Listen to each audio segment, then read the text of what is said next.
All right, welcome back everyone. I'm really excited for tonight's tale because we get to welcome a very cool guest, GM Corey from Chrysalis Endeavors, who usually is telling very crazy tales for us, but tonight we get to weave a tale for him. Welcome and tell us a little bit about yourself and your character for tonight. Yeah, I'm Corey Papastathis. Been designing games since 1997 and writing for different um, RPGs and playtesting different RPGs going on almost 30 years now. And my character this evening is Akiori Kamatsu. Um, and he is a defender of well, I don't want to give too much away, but we'll just say he defended a town that has no longer around and carries with him a lot of guilt about this failure. Yes, given that I know a little bit more about his background, I imagine that he's carrying quite a bit of a guilt about that situation. Um, since we're building kind of a whole region from scratch here tonight, um, if it's all right with you, I'd like to sort of build that location a little bit for the chat because they know a little bit about the world at large, but we're kind of Mhm. creating a whole new environment for them, a whole new culture, if you will. And they Right. probably don't really know what we're talking about. But that might dig a little bit, shall we say, maybe we'll reveal a few secrets on accident. That's fine. Yeah, of Okay. course. I'm going to try to like clean it up a little bit as we go. Um, okay. So, this would actually give you some extra stuff too, because they know all of this like extra lore stuff, but I don't know how much I remember to tell you about lore throughout the week. So long ago, in a time now buried by the weight of centuries, a vast forest stretched along the southern shores of the world, its broad leaves casting shadows over the ruins of devotion. It was here, in the dappled light of bamboo groves, that the Makoto, the last descendants of a devoted clerical sect, clung to their fading purpose. These secluded offspring were the final echoes of those who had once served the death goddess Ikuse Shikami. And that's something the chat would already know. We've kind of talked about deities before. Before the unbalancing of magic, clerics of Ikuse were shepherds of the lost. Trained from childhood in sacred rites, they honed their gifts in grueling rituals until ready to guide the dead to their final rest. At spirit gates, ancient arcane thresholds at the seams of reality, clerics would gather using bronze bowls to focus their intent. Hours of determined focus could send a caller's summons throughout the plains, beckoning restless souls to their final journey. But the time of severing shattered this fragile harmony. With the divine silence, chaos surged unchecked, unraveling the arcane order. Without divine guidance, the spirit guides fell silent, their power drained. Souls lingered untethered, gathering as the restless dead. The afterlife, some claimed, had been destroyed altogether, another casualty of that same cataclysmic event that ended the gods and split the world. As chaos birthed new monsters, fear and despair turned to hatred, and clerics blamed for the restless dead and their inability to contact the divine were hunted into silence. Their practices outlawed, the traditions of the followers of Ikuse seemed to be doomed to oblivion. But naught was all lost. Beneath the whispering leaves of the Mori Wood, where bamboo groves swayed in mournful harmony, a handful of the faithful gathered, and besides the shimmering waters of a lake, these surviving clerics vowed to carry on whatever traditions they could hold on to. Here a village rose, and it became a sanctuary for those clinging to their sacred duty. Generations later, a boy born beneath the same broadleaf trees would embrace the tradition of spirit and sword. He would stand in reverence before a last remaining spirit gate, its aging oaken frame a symbol of all that had been lost. And when that gate finally fell, his dedication to ancient clerical traditions would become his salvation, even as the only home he knew descended into chaos. Okay, I know that was a lot of like setting the scene. So, No, that's good. That's good. but the chat needed to know. I know that you kind of already knew some of that. Okay. I am curious though, given that it's probably been some length of time since you have been had that scenario occur at your village, how long have you been traveling, or how long has it been since you were at your village last? I would think that it would probably be 3 to 5 years, depending on I mean, he's still youngish in his 20s or so, and so he's not some old grizzled, warrior. He's still young. He still has a lot of a lot of idealism about the task of protecting the the Tory the village of Torika, and helping the spirits find rest. And so he's I thought if it would have been too much longer than just a few years, he might have become dismayed or found some other thing to focus on. So I think that's probably about right. Okay. And during that time, have you been focusing mostly on hunting down a certain kind of creature, or would you say you've been more focused on spirits or another type of task? Yeah, I think that Akiori would be looking for, trying to find spirits, trying to find, maybe even trying to find a new place like Torika, Mm, where he could, kind of put that idealism uh, to use, and put his beliefs where they would feel like he's still doing his role, even though he failed to defend Torika. okay.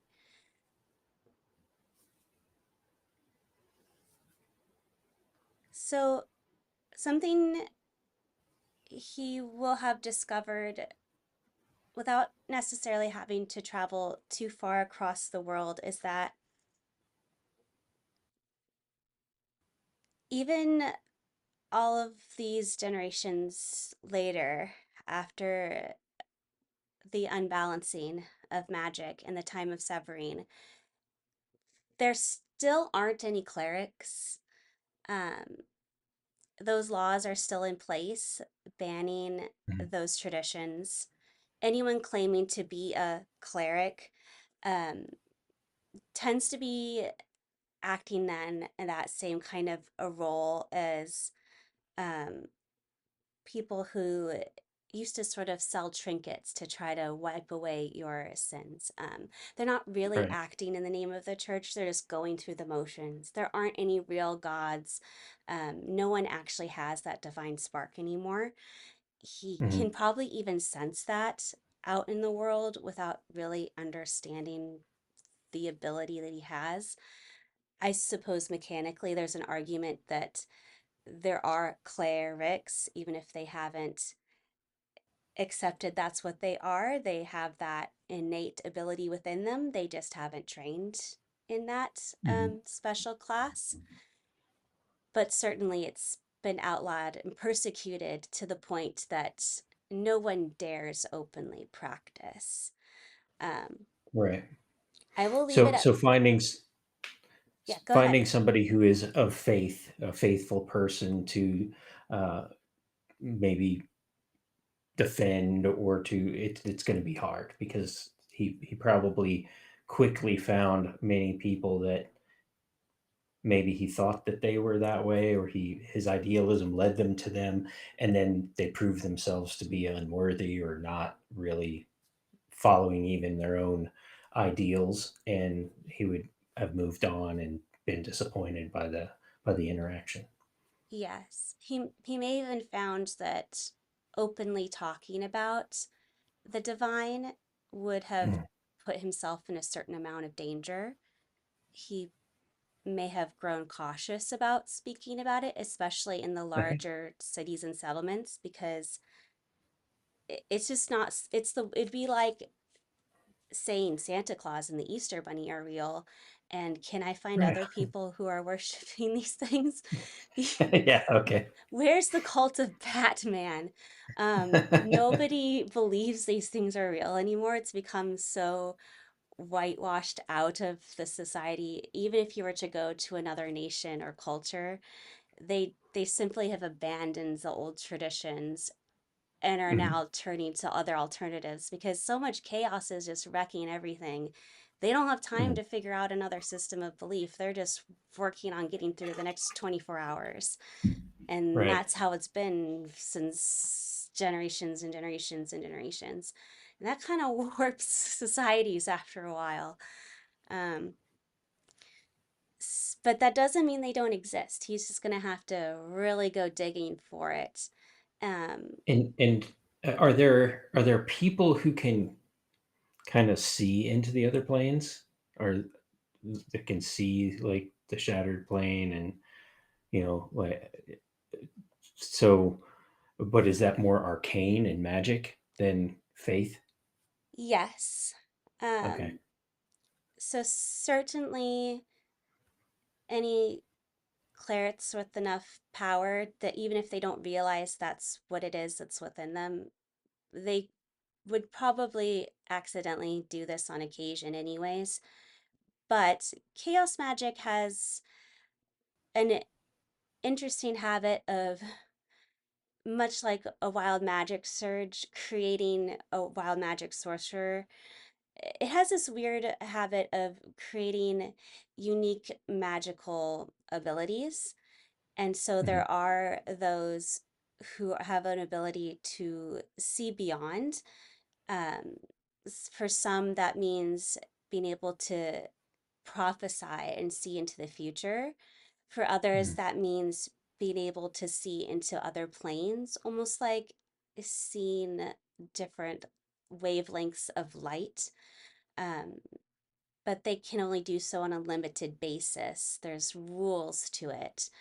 Magic has been known to create spellcasters that can almost weave the different parts and domains of magic to sort of twist spells so that a spell that would do fire damage would suddenly do the same damage, but now it's radiant damage. So they're almost weaving and twisting things.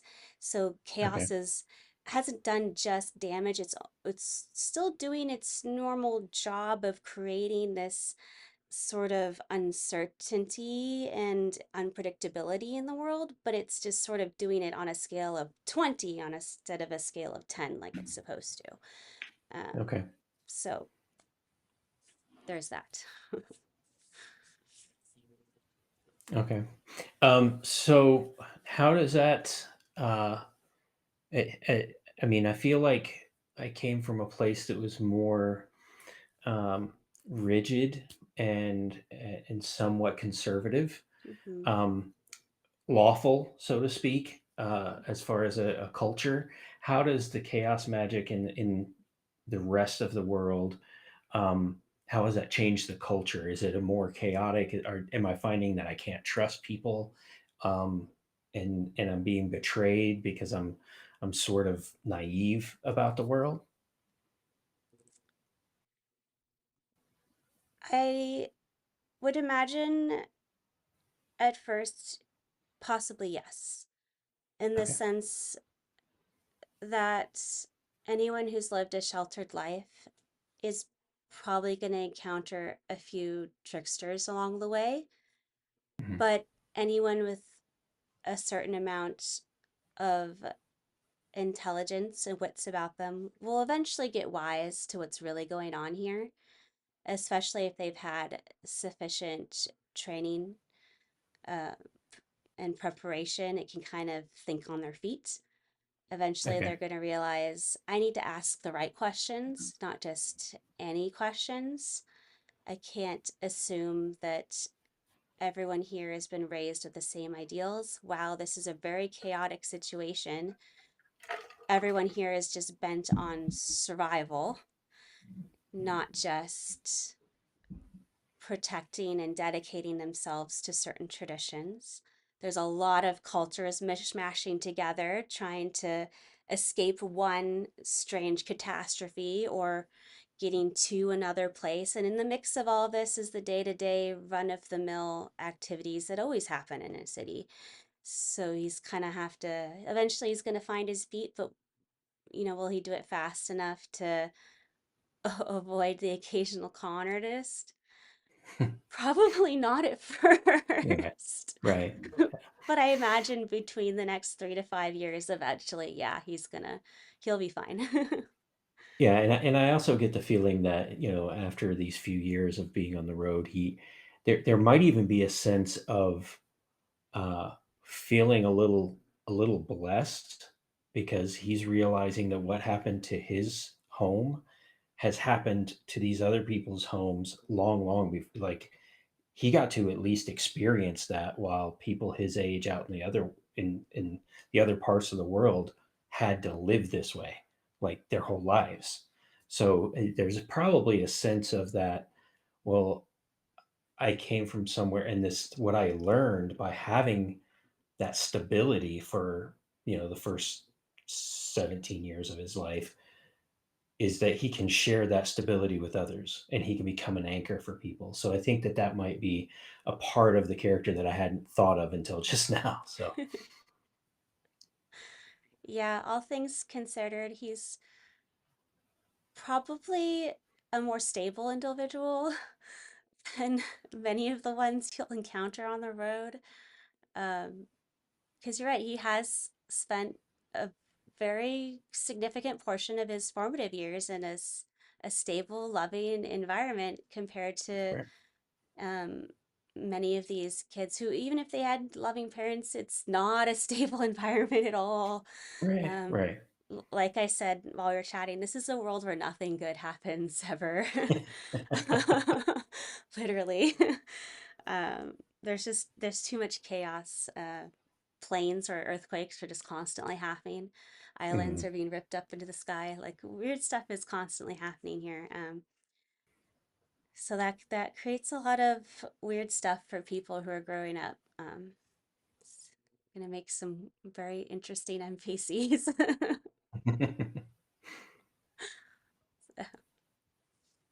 But I am curious um, about his naginata. Okay, so his naginata is his chosen weapon, which is basically it's a long blade, maybe about the size of a short sword, or even maybe a little longer, but it's on a pole. So it's a two-handed weapon, but the blade itself is not like a two-handed sword. It's naginata is like a pole arm, but instead of being like a Western pole arm that has a huge blade or a big pike on it. It's a very thin blade, um, and it during the battle at the fall of Torika, it became scarred and burned with the wave of chaos magic that was there and ripping through his home, um, and he's noticed that there is something odd about it now. And in the last 3 to 5 years, he's done his best to not use it. As a matter of fact, he keeps it covered and wrapped in cloth. Um, and then if he has to wield it, he does. And then sometimes at great peril to himself because it is uh, got the chaos magic taint on it, and it bestows a curse upon him when he uses it. Yes, a very fun curse. Yeah, it's he's it's you know just for the people in chat, I'm playing a level 1 character, and the DC is a DC 17 save. So when it happens. I was writing this going, is this too evil? But it's such a great Nah, storytelling element. No, no, wait. it's good. Wait. It will be fun. It will be fun to play. He'll grow into it. Yeah, that's right. That's right. It's fine, guys. This is fine. All right.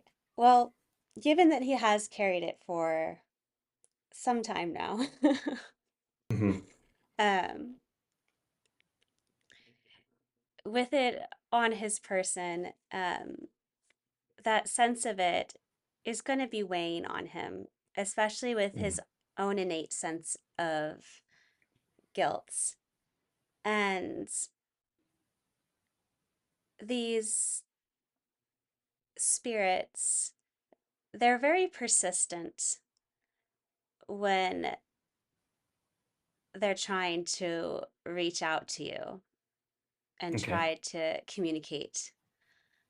Um, and sometimes they're trying to call out messages, and other times they seem almost less present, as if they're not really entirely there intellectually, and you can only really sense the last calls or cries before the wave of chaos overtook them. Hmm. But regardless of their message, the sounds always distress you. And afterwards, that guilt intensifies as you start to wonder, was there ever anything you could have done to help more people or do more or do it differently during that chaos surge, during the aftermath and everything that had happened at your village? And then your thoughts start to turn towards your childhood, especially as these spirits become more insistent and becomes harder to carry this weapon with you. And you start thinking of solutions, of ways to resolve this curse, this trouble. And you're remembering folk tales that your father used to tell you. And you think back to this legend of a man who traveled the long distance to retrieve a mirror that he gave to his daughter. And when the daughter held it, she saw the image of her departed mother smiling back at her from the mirror. And although you never knew for sure if this legend were true, you were just desperate enough to find out if it could be true. And in the legend, it was it um, a way to commune with her mother, and that's one of the pieces that I'm kind of longing for, is a way to actually talk to these spirits, because I have a feeling that the spirits don't actually have a conversation with me. They're just pushing ideas and pushing, like you said, the last moments and the emotional parts Mhm. of what happened to them at me. It's never like, hey, let me talk to the spirit, right? It's always these visions, and I wake up at night exhausted because I haven't slept, as the spirits kind of haunt me, and the slain villagers just kind of push their final moments at me. Right? Is that kind of the experience that I'm going through? Correct. Yes. Thus far, you have not successfully made contact with any of these spirits. They're just speaking at you more Hmm. than speaking to you. And it's this insistent yelling cacophony of sound that's keeping you awake. Anything you've said back to them, whether they can hear it or not, is totally Yeah. uncertain because they have not yet responded to any of it, other than to be more insistent, more loud, more vocal. But there's no direct response communication, no real acknowledgement of what you've said. So I would probably see um, if this is just a legend in my own culture, or if there are other legends like it, as I'm traveling the world and asking about, the mirror, and telling that tale to people to see if it resonates with them, and see if I can, I mean, I'm I'm a warrior by trade, but I have to do some research here to figure out, you know, maybe there are some scholars that I could talk to help me find more about the mirror. Yes. Okay. I'm gonna have you roll for charisma. That's a 5. Oh, darn. Apparently, I did not sleep well. I'm Yes, I'm, grouchy. I'm imagining after having taken several levels of exhaustion myself over the summer, um, I know exactly how it feels after a certain point. Um, that you are your charisma, like I know my charisma levels were like, um, that you're probably having a little bit of a struggle with that. Um, but you do get the sense that the story resonates with some of the travelers on the road, but whether it's due to how you approached them or the nature of the people themselves, they haven't yet been receptive to what you've been saying to them. They've Mhm. been perfectly polite, not aggressive. They simply haven't given you any real information. Um, so I guess I will, as I travel, I'm going to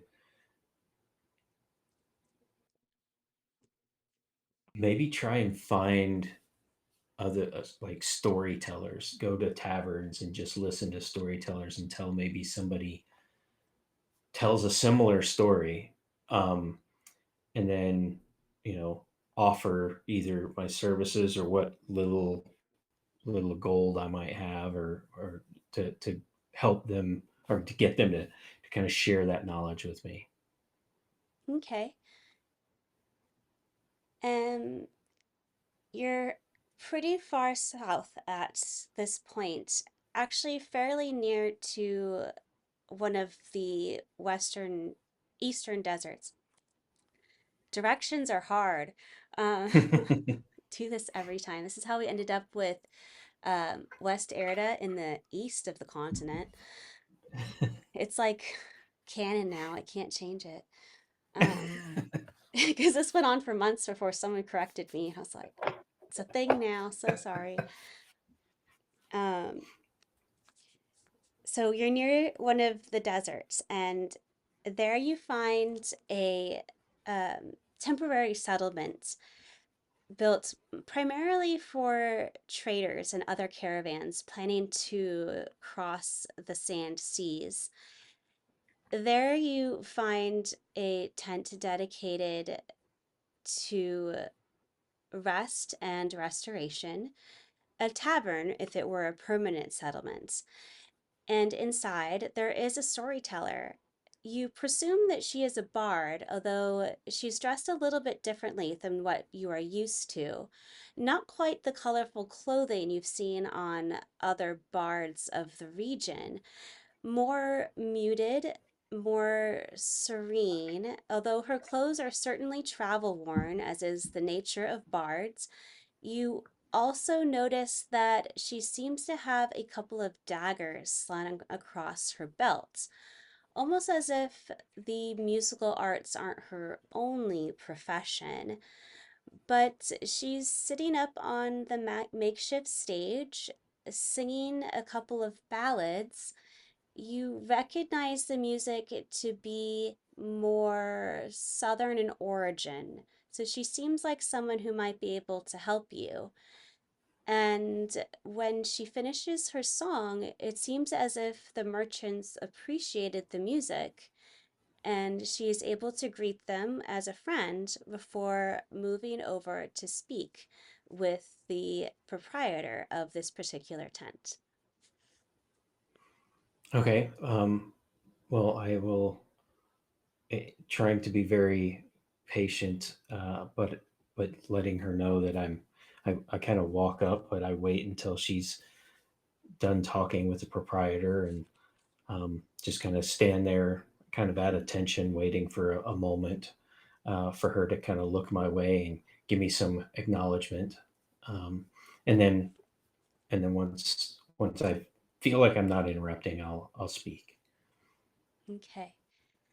Sensing that you are waiting for her, she turns towards you and sort of smiles as an indication that you are more than welcome to come up to her or not, as is your wish.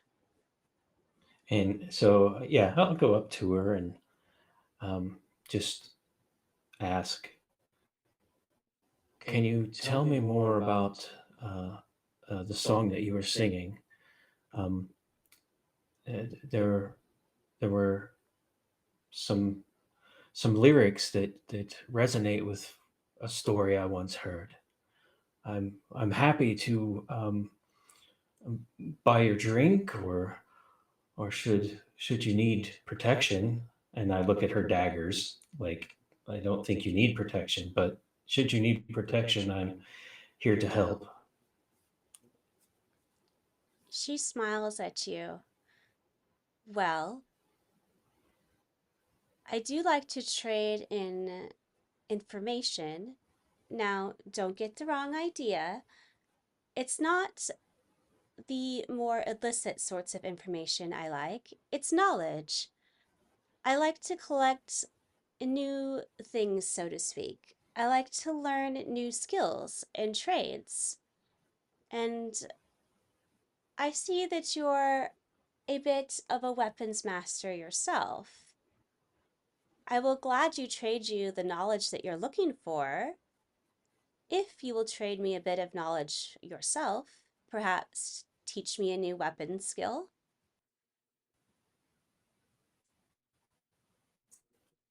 Yes, of course, of course. And and I say, but first I would have to find some way to train.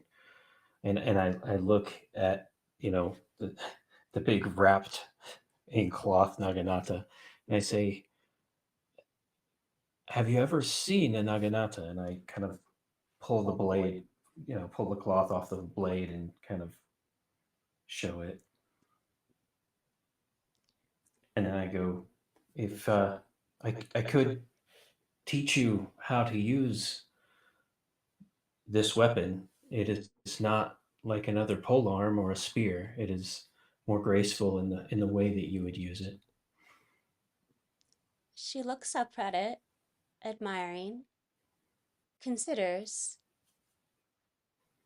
looks at you appraisingly, trying to decide what exactly to reveal, and says, I admit the spear is not my preferred weapon, but I am quite proficient in a bow staff. Then this would it would almost be like a bow staff with a blade at the end, um, though the stance is completely different.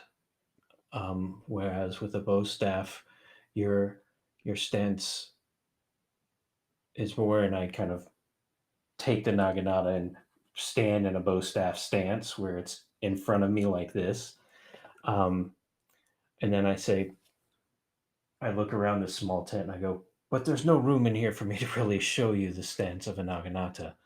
Um, Perhaps we could go outside? Sorry, I couldn't keep it in. I used to teach martial arts.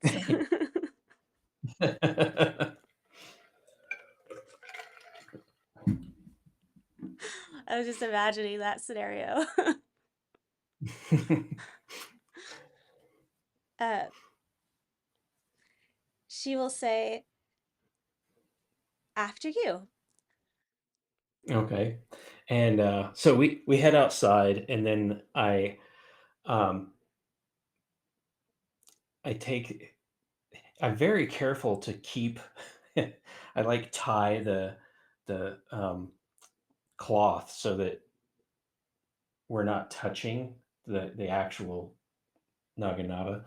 Um, and then I show her the stance of the naginata where it's basically up over your head and you're pointing it down so that the blade is further down. And then I start to show her circles of how you use, okay, this is a, and then you can also um, slide your grip, and I kind of start to show her the forms of the naginata where you can use it to do um, kind of circles around using the leverage of your other hand. You're further away from the opponent hand, and show her these styles. I'm not a teacher, so I don't. I can see that Akiori does not do a good job. He just kind of demos everything and then says, "Now and yeah, and hands it to her warily, hoping that she doesn't get cursed by this cursed weapon." But isn't that how it goes in the dojo? They do it once and it's like, and now you. No, that is And now wrong. you. Yeah, Again. and now you're on your butt. And then you go home sore. You do it again the next day. Yep. Nevertheless, he will find that she's a modestly quick study, given that this isn't her typical weapon. As they're working together, he'll probably notice that she doesn't seem to carry under any other weaponry besides the daggers. No bow, no sword, nothing else apparently is hidden on her body. But she does have the grace of someone who's proficient in the warrior arts. She has an understanding of how to do this, even if she hasn't used this weapon before and hasn't studied it. She has great control of her form and knows how to control the balance and push and pull of the physical energy. So that while she's still learning these different motions and different forms, she can kind of get through the more beginner moves a little more quickly than he would expect of someone who had never touched a naginata before. So I I commend you, and I think that you are definitely doing better than I did the first time I tried to. Although I was much younger, and it was very unwieldy for me. But you're doing very well. Um, would you have time to sit with me and tell me of the mirror in your song? She smiles and says, I seem to have a most excellent teacher. And handing the naginata back to him, she gestures to a safe or a comfortable space on the ground for both of them to sit down. Come, I will share what I know of the songs and hopefully it will answer your questions. And I sit and cover the naginata back up. Okay. As she And she'll settles, probably notice that even when I'm sitting, I don't look relaxed.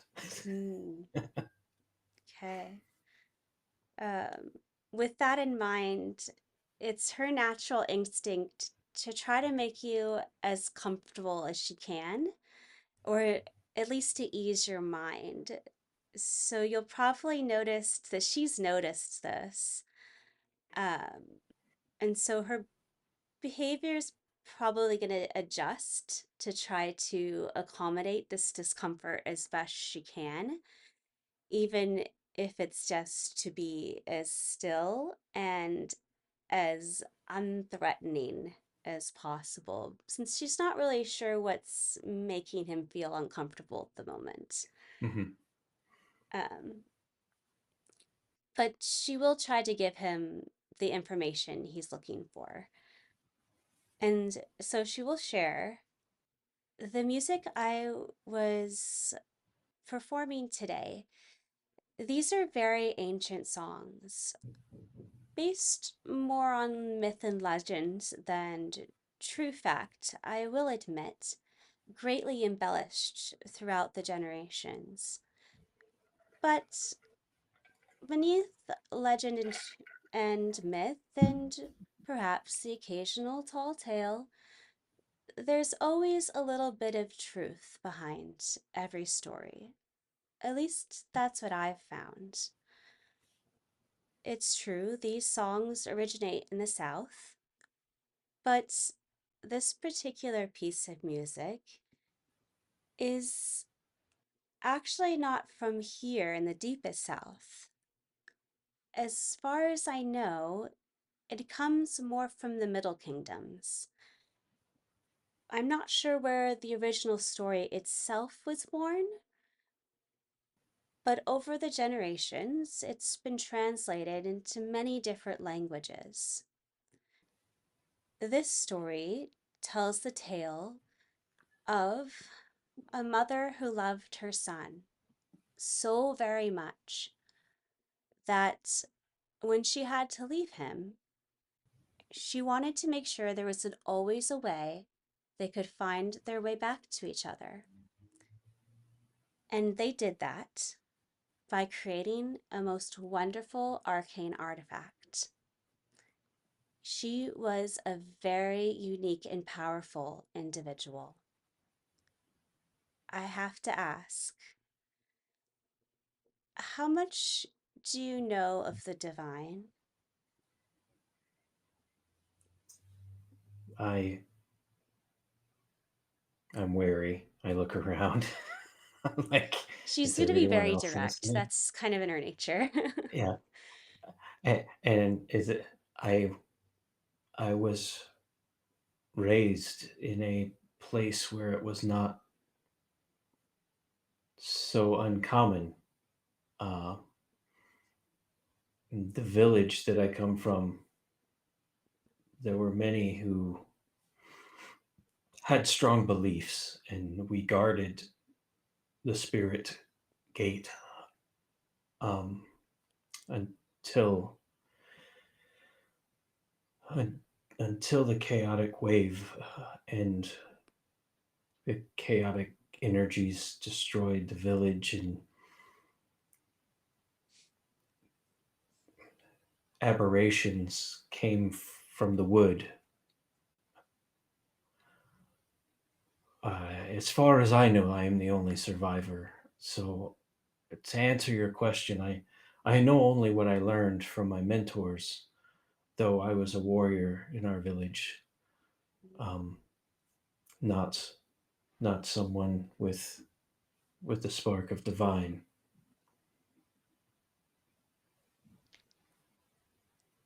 She will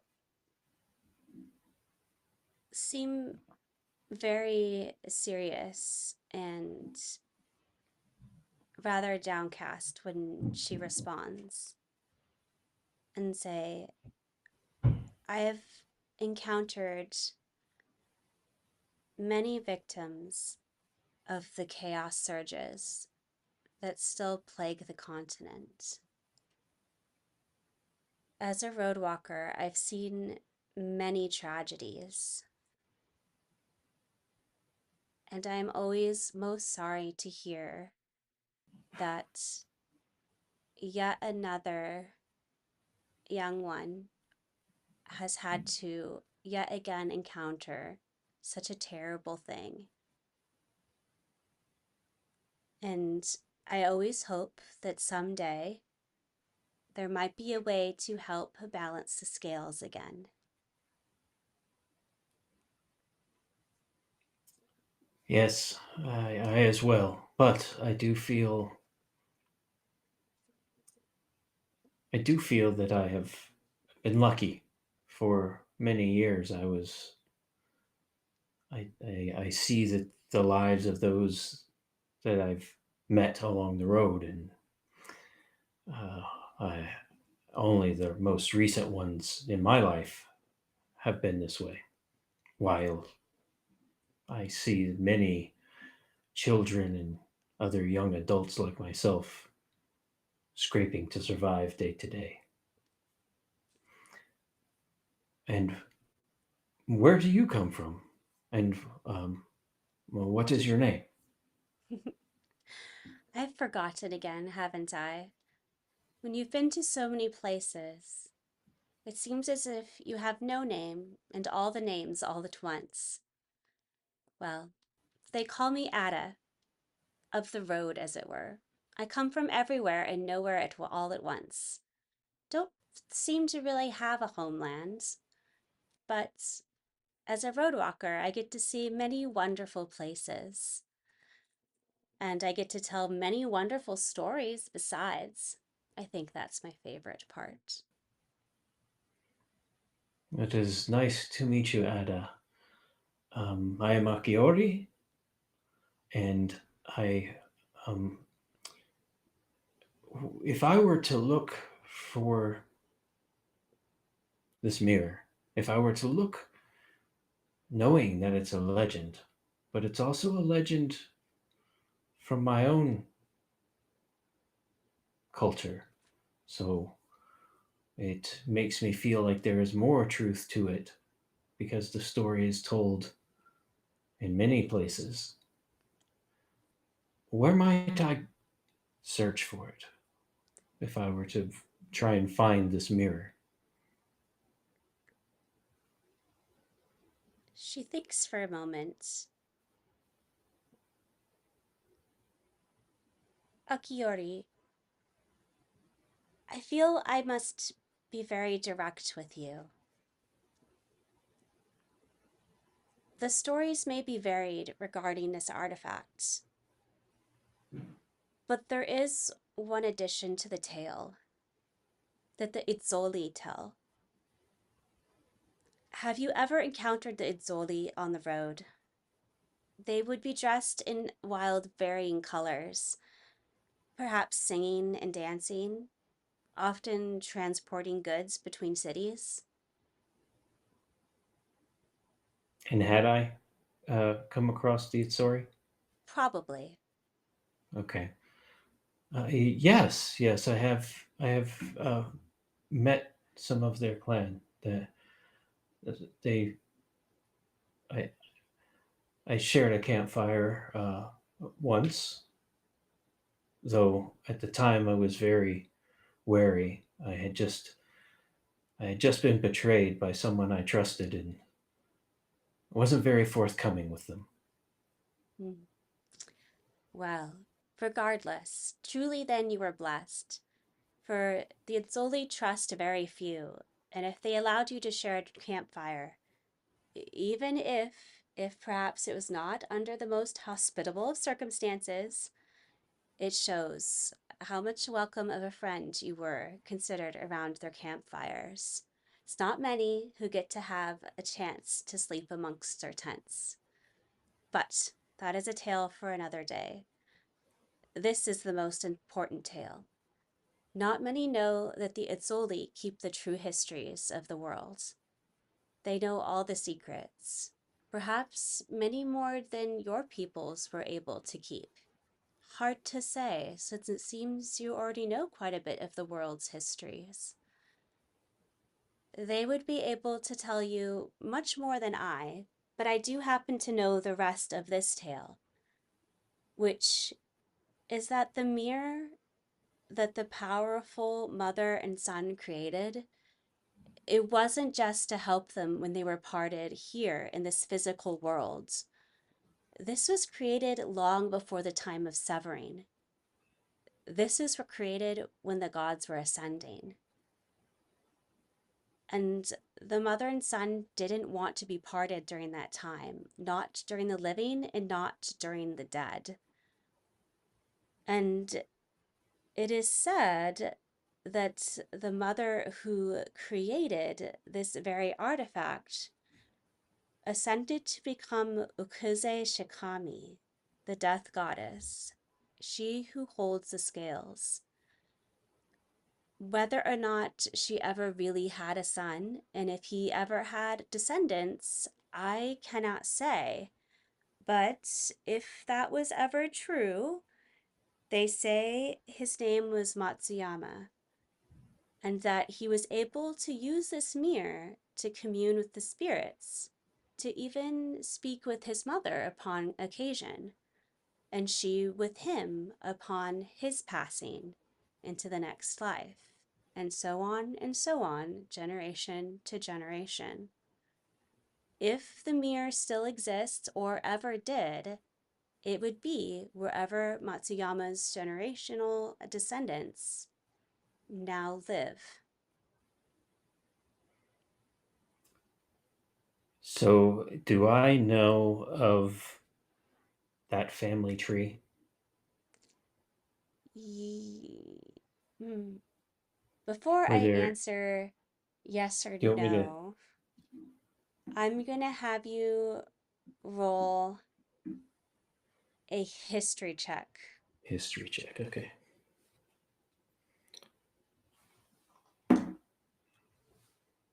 20 on the die. Definitely. 21. Okay, good.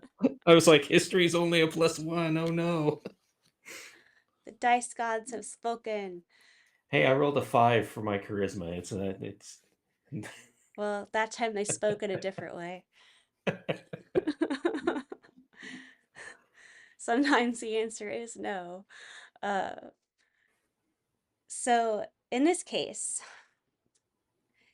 although your training in your youth may have focused more on the warrior spirit, you do remember quite a bit of the clan histories that you're taught in school. And you remember this particular carving that included the heads of the clans back and back and back and back and back.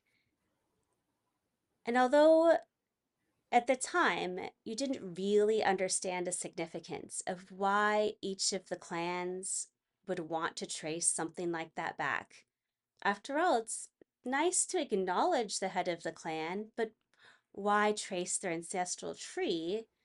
You're starting to put the pieces together that this was really a blood tie connecting all the way back to Matsuyama. And if it's true that he really does have a blood connection to the goddess, it's possible then that so do you. And it's also taking another jump in assumptions. It might also be what protected us for so long to be able to protect the spirits, the spirit gates. Mhm. So You had a little if what extra Ada divine is spark saying is helping you out. true, huh? You had an extra divine spark helping you out.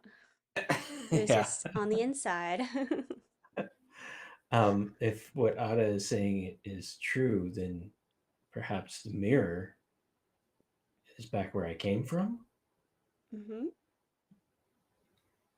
But along the way, if I can maybe confirm it, if I meet any of what are the people again? It's Oli.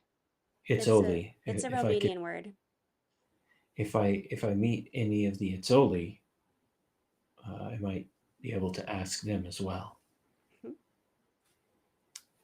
So with this new knowledge, I think Ada and I also share not only that my version of the story of the mirror, but the story of Matsuyama and all of those things, and even a little bit about our faith, um, to help people, transition, help the kami pass through, um, to the sacred realm, and just kind of share this is who I am, and perhaps I'm heading back to where I'm from to find the answers.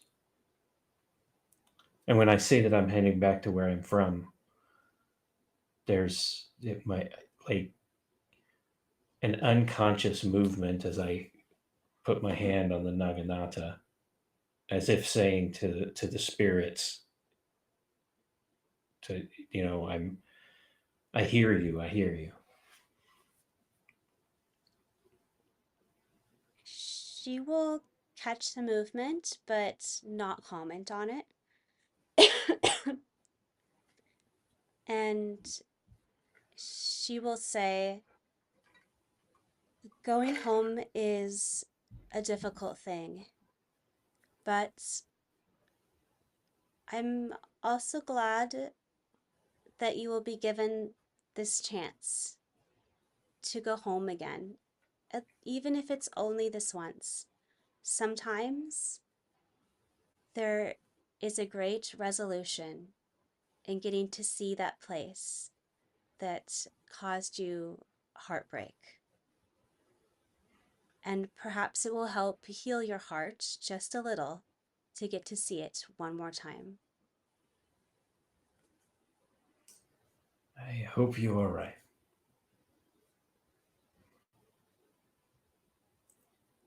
It has been a pleasure, sharing this time with you, Ada, and hopefully I can get some rest and begin my travel anew. Might I buy you one more drink? And I wave towards the tent.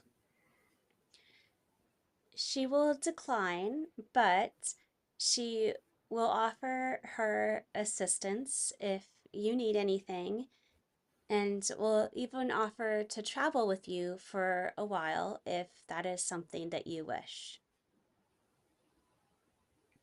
I would never turn away companionship on the road. Okay. And um, and I like immediately after I say that, I think to myself, but I hope she doesn't betray me because I'm I say it and I believe it, and then I think, but I've been betrayed before, and but I try not to let that show through as I accept her offer to journey with me. Mhm.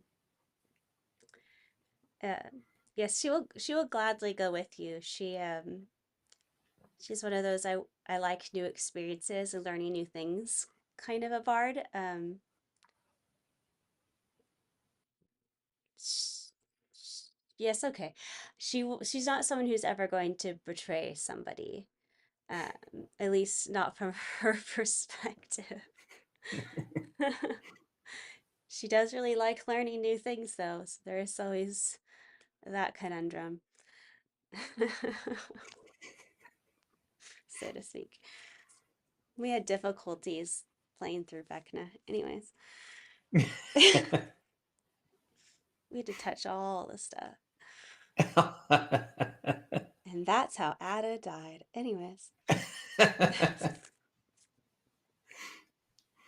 still mad about it.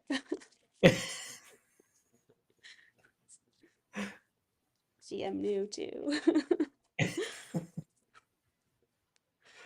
All right. So you're probably 2 days' journey away from your ancestral homelands. Um, on the journey, you're welcome to ask Ada anything you would like, and she will gladly answer all of your questions, provided, of course, that you trade her in her preferred method of payment, information, or skill share. Um, and that can help you gather lots of background and lore that you might need as you head back towards your village. Even help you kind of figure out what might be going on here with these strange monsters that have been lurking in the Mhm. area, and hopefully help you feel a little more prepared with this situation before you delve in. Are you ready? Yeah. Okay. So as we journey, I'm going to ask, what do you know about the Shattered Plane? Um, the the abominations that are there.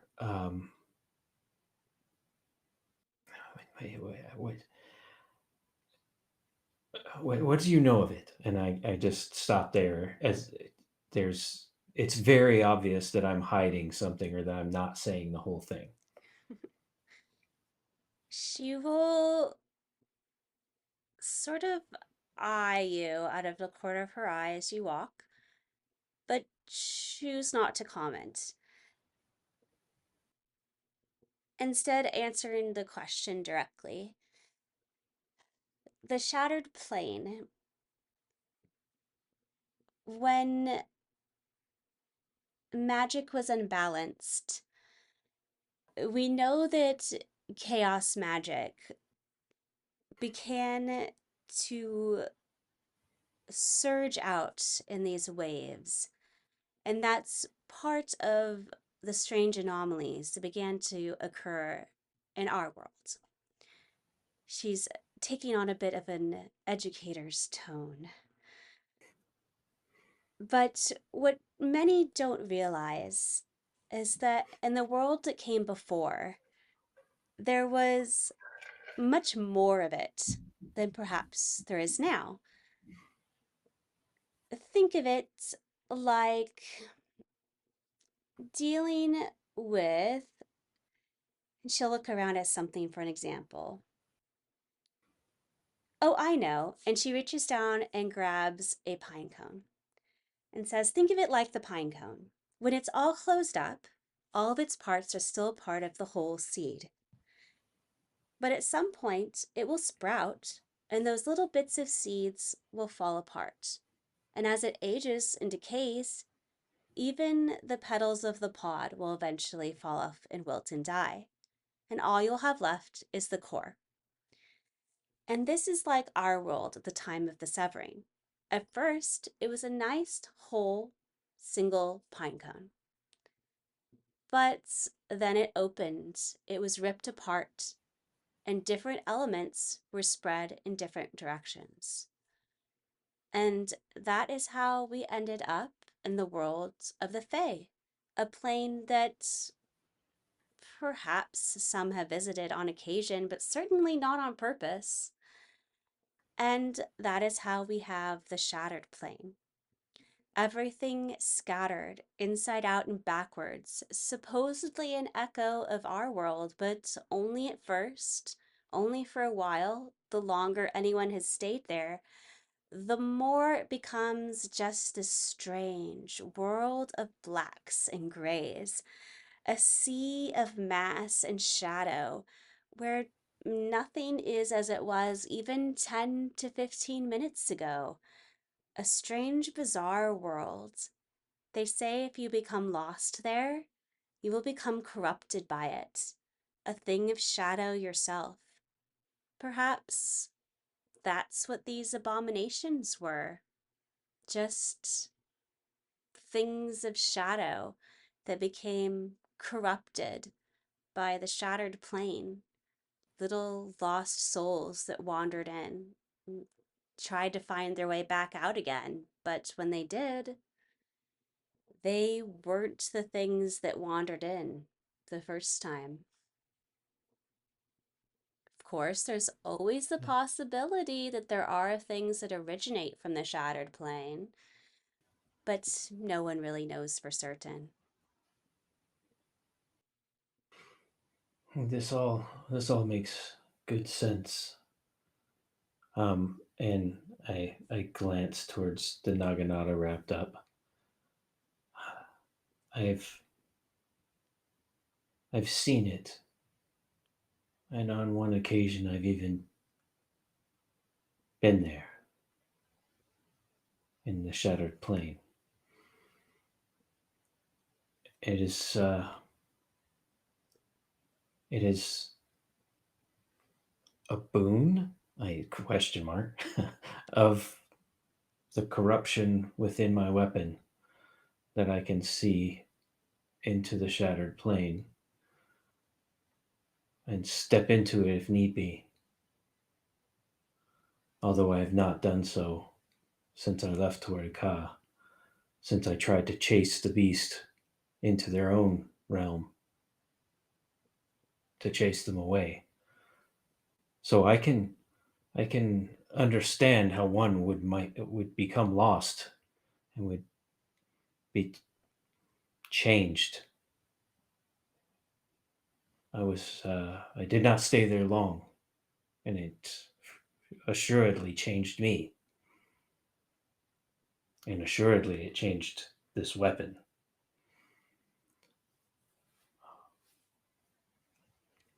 Well, thank you for your perspective on this, and it is very helpful for me to hear a different viewpoint. It does, though, make me wonder if there are any of the spirits who survived, or are they all lost? And I kind of stare off in, down the road as we're walking and kind of lose myself in thought. She's quiet for a moment, but Ada will answer you eventually. I could answer you as an academic, and I could say we don't know everything about chaos surges. We don't know all the ways that they're triggered, but we know some. We know that they seem to originate from the physical plane, just like all other domains of magic. I could tell you that whatever comes from the shattered plane, it comes from weak points, just like someone slipping between worlds and realms, just like someone sneaking through to visit the fair. But I sense that none of these pieces of knowledge are really what's worrying at you right now. Even if I were to tell you what the academics and sages believe about what or where the undead have really gone, if anywhere, since the time of severing. I sense even this knowledge would not necessarily comfort you. So, all I can offer you is one piece of advice. There is nothing darker than that one thing that we allow to eat us from the inside out. Sometimes it is this darkness that shatters us, and not the shattered plane. Whether it is guilt or love, a passion, or something more evil than that, if we let it consume us, if we let it have control, then truly we will be destroyed before we even know it was happening. I Yes, go ahead. yes. If we're lucky, destroyed. If not, we break into something which then breaks others. Yes. Well, it is the balance between us is off. I feel I must share with you something um, for this knowledge, and I say we should stop. And I begin to show her a meditation kata, um, just being able to clear your mind. Um, Still not quite. I mean, she even though I close my eyes and I begin this meditation and movement, my left foot is still firmly placed on the handle of the naginata, um, so that just in case I don't, it's like there's still this bit of distrust there. But I show her this way of clearing your mind. Uh, and then I kind of lose myself in it and take that conversation into meditation and search within myself the the guilt, the failure, and try and fortify myself against it and not let it control me. Mhm.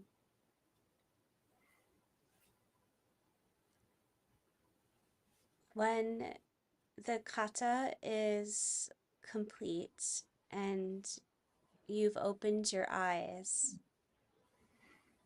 you realize there are spectral forms around the both of you. At first, you might presume that these are coming from your naginata, as it has occurred before. But then you realize these shapes are different. These are not the spirits of your fellow villagers. Although they are humanoid shapes, they're not human. They seem to be slightly different.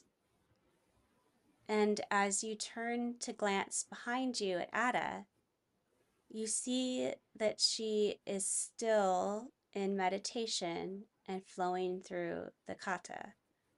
And there's a slight glow about her. And when the shapes brush against you, you feel kind of a warmth in your body, almost the same sort of warmth you felt when taking a healing potion or some sort of other healing balm. And whether intentional or not, it seems as if she is casting or focusing on some sort of healing energy into the area around both of you. Well, I stand very still and let her finish her kata, and I observe these these spirits around us. I don't try to. I guess I don't try to talk. I just kind of take everything in and um, wait for her to open her eyes before I kind of interrupt anything. Mm. The moment she's finished, the spectral forms start to fade, and she opens her eyes to smile at you, bows respectfully, and says, "Thank you. I think this might be one of my more favorite lessons." Um, you are welcome, but I think you are more capable at it than I. And I describe what I saw as she was finishing her meditation. She nods. "I believe those were the spirit guardians. They are able to help heal and protect anyone within a certain radius of myself. It's a unique skill that I picked up, not from this plane. I once traveled to an entirely different world, and there I learned from something you'd call a cleric, a specific kind of healing magic. And this particular trick has helped me throughout the years. Sometimes I have a little bit of trouble controlling my magic. It sort of spurts out of me, but I'm not paying the most attention." So, do I feel less exhausted after this? Mm-hmm. Okay. Well, it has helped me as well, and I thank you. Let us continue. And I now kind of just put the naginata over my shoulder. I feel like it's not as much of a burden all of a sudden as it has been. I'm also not at all um, distrustful of her at this point. So uh, yeah, I guess I just began walking again, and I have a lighter step, and not as I don't feel so exhausted and so downtrodden, so to speak. She'll seem very pleased to uh, hear that, however accidental, her magic was able to help you with what you were struggling with.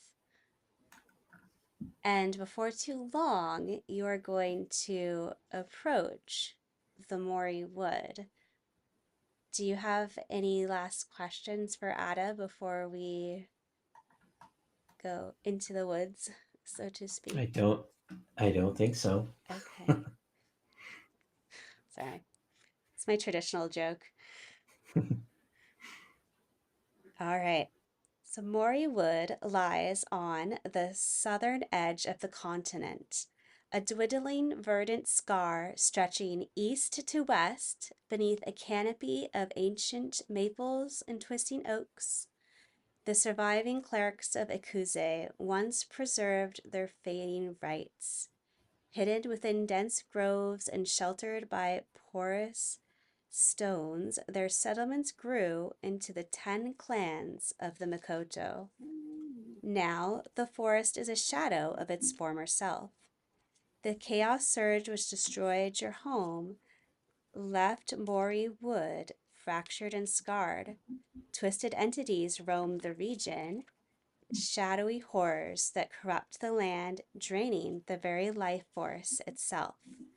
As you tread the stone paths of your childhood, the weight of unseen eyes press upon you.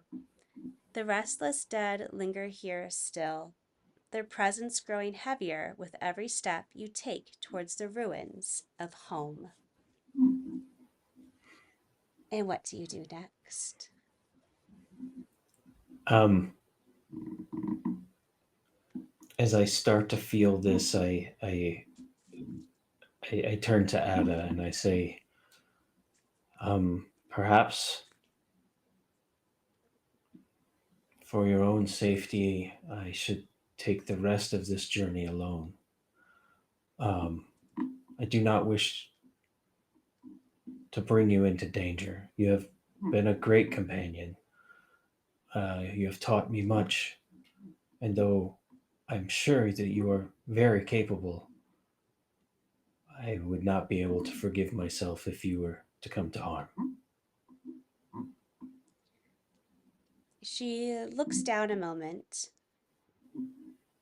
If you were to tell me to leave, I would respect that and go. But I can sense some of what lies ahead. I would not recommend going through those woods alone. But again, if that is what you wish, I will respect your choice in the matter. Why would you wish to go, knowing how dangerous it is?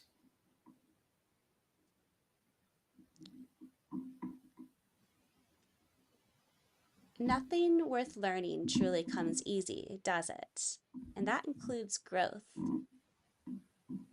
Sometimes the most wonderful things we learn come by going through the most dangerous situations. But also,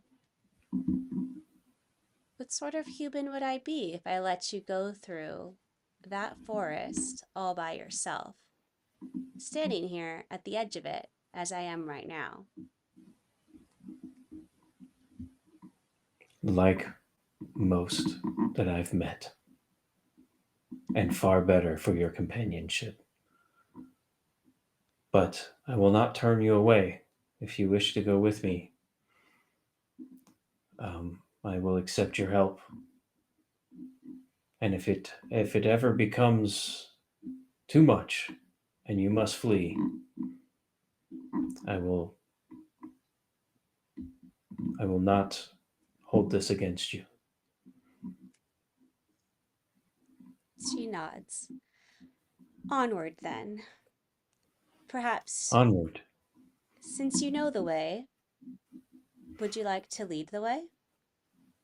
Yes, and as I fear that as I feel that the danger and feel the the risk of running upon some of the beings from the shattered plane, um, I'm going to take the cloth from off of the naginata and wield it and be ready for whatever may come. Okay. So it's going to be fairly easy, even some years later, to find your way back home to the village. This forest is not quite the great expanse it once was. It's much smaller. In fact, many of the villages of the 10 clans have since been completely destroyed, and the forest that once housed them is just not there anymore. Uh, Part of the forest even fell into the sea because of the quakes from the surge. So you have a very short distance to travel. It won't take you much more than half a day to get to your home from here.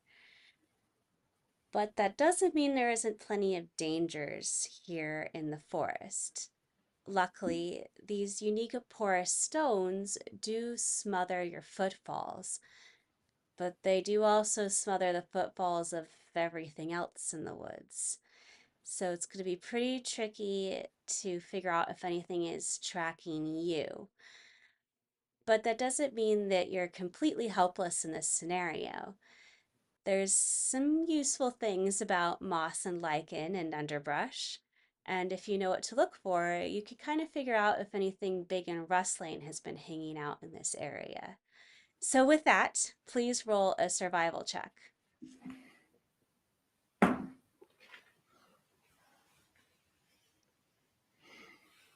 That is a 14. Okay, so as you are examining through the. Oh, dang, I rolled a 14 too. The dice gods have spoken loudly. Um, so as we're both looking through the forest, we're spying the same sort of elements. We're seeing that this pathway through the woods, it hasn't been trod by man or beast in quite some time. If either of us had to guess, probably not since you last walked it on your way out of Mori Wood.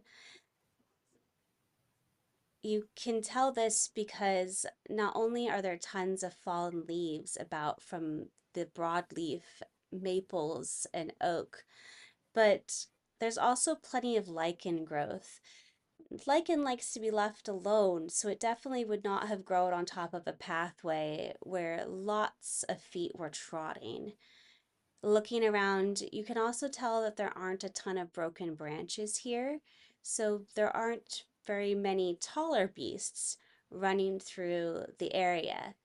Listening, you can tell that the sound is silent, but you did expect that in this particular forest, although it also concerns you that you don't hear the typical bird song that was so stereotypical of your village and that flock of birds that used to spend its mornings near the lake by your home.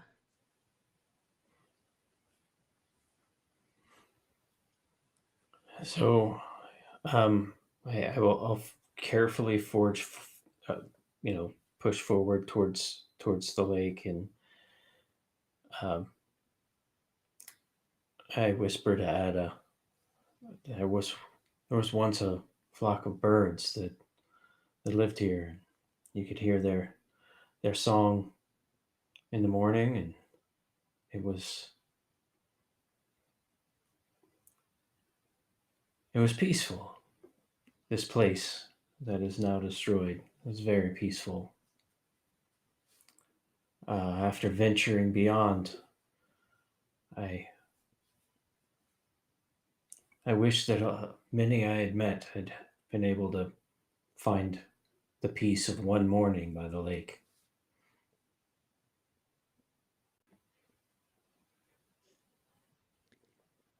She will almost reach towards you as if to comfort you, and then, uncertain about whether or not you would allow this, sort of pull her hand back a little awkwardly.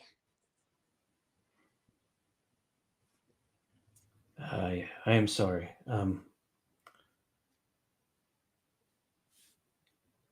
It it is it is a good it is a good memory, not a bad one.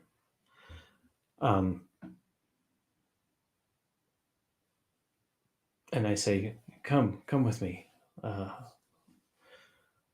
and I just begin to describe how it used to be, in not in a sad way, but in a, like, here there was, the the the rocky trail that we're on, there was bamboo near us, and I try and bring back that the beauty that I experienced when I was younger, and share that with her. I'm still keeping my voice low, um, as to not alert things that might be nearby, if at all possible, but I try and share with her what this once was like, and as we make our way towards the lake. And she encourages this, seeing it as a positive behavior by asking lots of questions.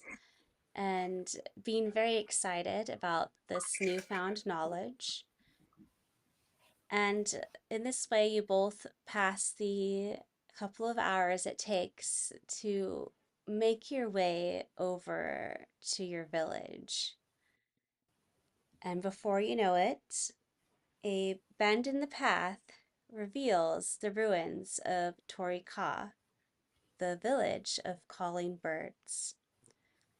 Once hidden beneath the shade of broad maple leaves and built into the hillside, its gassho structures blended seamlessly with the land. Now the village lies broken, walls crumbled and roofs collapsed, years of overgrowth swallowing what remains. Scars of destruction are everywhere. Deep gouges from roving abominations mar the stones and trees, while old charred marks from the chaos surge linger beneath the brush. The silence is heavy as you stand amidst the remnants of your home, the air thick with the weight of what was lost. What do you do next? Um, I I'm going to tell her about the the different families and the different clans. Mhm. Um, and I describe uh, the clan symbol of, now I've lost the name, the Murikama. Is that what? Mikoto. Oh, no. Okay, Mikoto is the name of the. Oh, Yeah. you mean Okay. your ancestor? Yes. Yes. Uh, Matsuyama. Matsuyama. Mhm. So I try to describe the clan symbol of Matsuyama and say, maybe we should be looking for something that looks like that, um, to help us find where the mirror might be. Uh, but let us not get too far from one another. And I just start searching the ruins and looking for clues as to where something like that might be stored, hidden, where it might have been interred with someone, perhaps.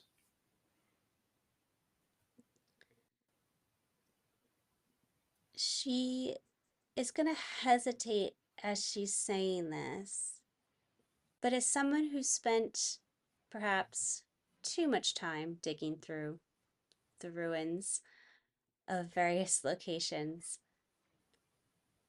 Ada will say, I know a thing or two about finding lost things. Would would it be too difficult to start the search at your home? It's been a long time, but if there's any records there that could help guide us to where something like this might be stored, it could help try to solve this puzzle versus going building to building. Yes, and I believe it would be over here, and I start walking towards my old home or what's left of it. She will follow respectfully to give you some space as you confront that image for the first time.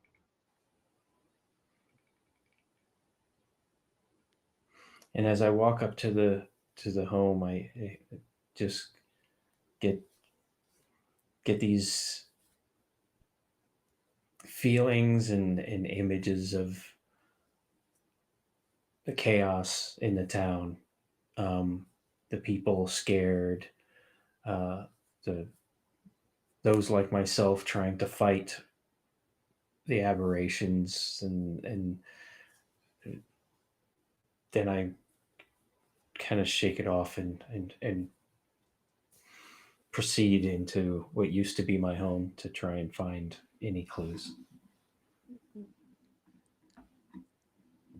Like the rest of the village, there's a very thick layer of undergrowth and decay here within your home.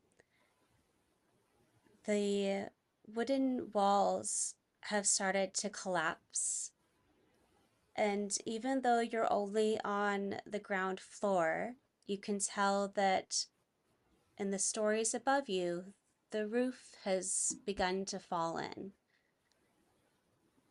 The floorboards creak rather ominously beneath your feet, as if they might not be able to bear your weight if you were not being careful. All around you, there is this sense of not only neglect, but destruction. Not that someone or something has come in to destroy things, but almost as if a force has just thrown the room around. Mm-hmm. And in the midst of all of this, scattered papers, broken dishes, and broken remains of wooden furniture.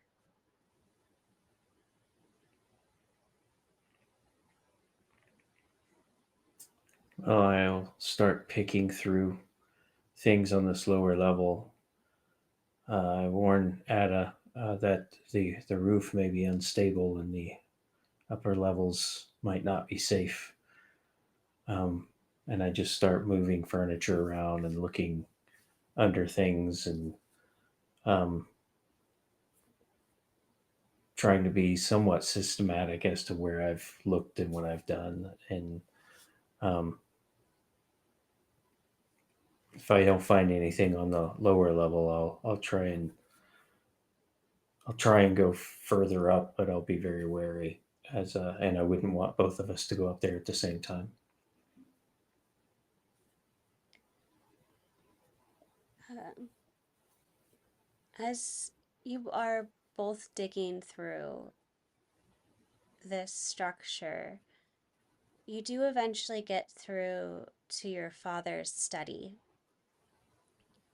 and you may hesitate for a moment since it is a room you didn't frequent often as a child. It was his space. But knowing you had to search there, you eventually go in and looking through the various papers, you start to get discouraged because here, if anywhere, surely there must be some familial record of your ancestor, but there doesn't appear to be anything. But it's Ada who points out that the floorboards seem different here, that the squeak doesn't sound like one of decay, but like it was intentional.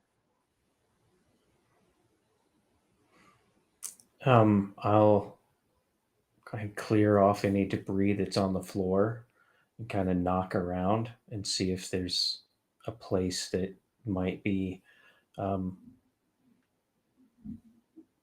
different. Like it has a different, different sound, a hollowness, and then see if I can pull up that part of the floor. Yes. As you're tapping and listening, you're realizing the squeaks in the floorboards here that you always attributed to older boards may actually be a type of security system, a chirping floorboard, if you will, used to sort of warn for intruders. And as you keep tapping, you eventually come to a section that sounds denser than it should, as if there's something way too solid about it. And in that area, you start to try to break through the floor. And once you are able to open it, you uncover a small ornate chest decorated in your family's crest, and it is locked. Hmm. Well, I put the chest on the pull it out and put it on the floor. It seems that it is locked, but I'm wondering if perhaps there's a key somewhere else. Um, if it were something more sturdy than a mirror, perhaps I would just try to break the chest, but I'm looking for a mirror, so hacking something open is not a good idea. And I go looking for a key, perhaps in a remnants of a desk, if there's a small table desk. Um, uh, if not, I'll venture upstairs and see if there's anything in the bed chambers. Mhm.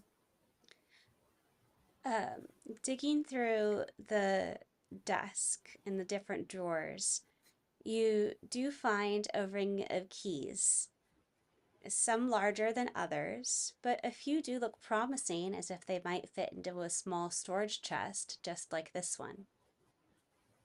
Okay, well, I will try and see if any of those keys will unlock the chest. Mhm. Uh, as you're flipping through the ring of keys, you eventually come to one that seems ornate in the same way that the chest is. And fitting it into the lock, it clicks, and you are able to open up the chest. And you are at first quite excited, but then your stomach drops because instead of an ornate mirror, you find more papers. So I'll kind of take them out and kind of split the papers in half and hand half to Ada, and I start looking through the half that I have, and reading through them to see what knowledge they might contain. In your hands, you contain a detailed family tree, not only for you specifically, but for the entire clan of your village. And it does trace your family all the way back to Matsuyama. And so that does seem to confirm at least a direct relationship, even if the mirror turns out not to exist. And you're about to turn to Ada in excitement when she sort of rolls up a scroll quickly and kind of pushes it away from her and sort of turns to you with a pale face. Are you okay? And I reach for the papers, She the stops you. scroll. What's wrong? In your experience, have you ever encountered a blood note? No. What is a blood note? Across many of the kingdoms and nations here, commoners are not able to always get the coin they need to pay for supplies, um, or daily needs. So it's not uncommon to provide a blood note, a promise to either pay back in kind what they owe. And she's hesitating, like she doesn't really want to answer, or pay in blood. Oh, so is this a blood note from my father or to my father or my family? It seems to be a blood note to your family, that anyone of your family line can call into service. I've never seen one with this sort of magic cast upon it. It's it's powerful. It there's no timeline on it. If I mean, I don't know why you would even cast one like that to suggest that an entire family line could call in the debt against another family line. I did not want to read the whole thing. It's very unusual.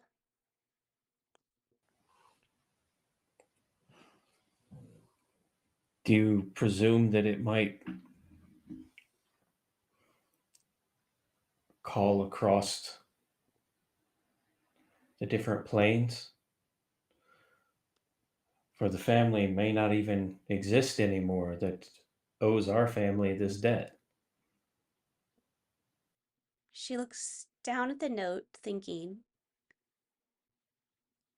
truthfully, I don't know. I've never heard of someone escaping their blood note by traveling across the seas, or trying to go to another plane or another realm. It's not that such an action fails. Certainly, traveling across the ocean does, but it's just that there's no stories of anyone having done it. I have no idea. She seems very flustered about this whole situation. Is there a way to forgive it? Is there a way that we can just let it go?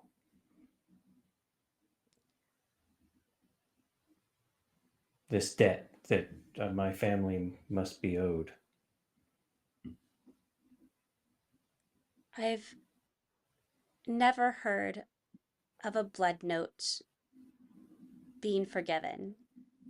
It doesn't mean that it cannot be done. It just means I've never heard of someone forgiving such a debt. But it's magic, and all magic can be undone in theory. So I suppose in the end, it's just another magically binding contract. So I slowly reach for it again,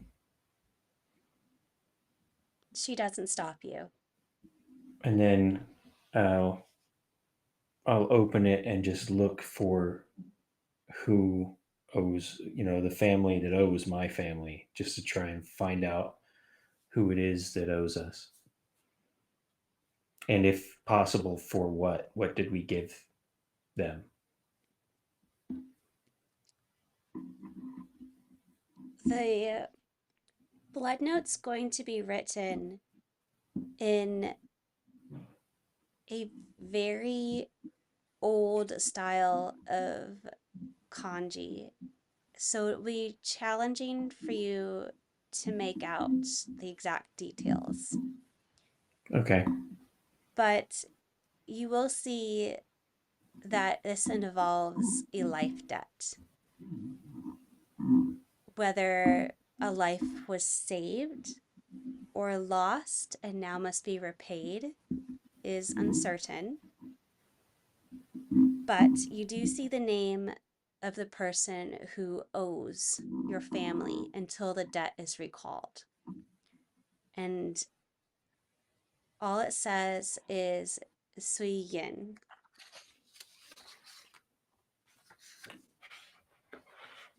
You say Sui Yin? Yes. Okay.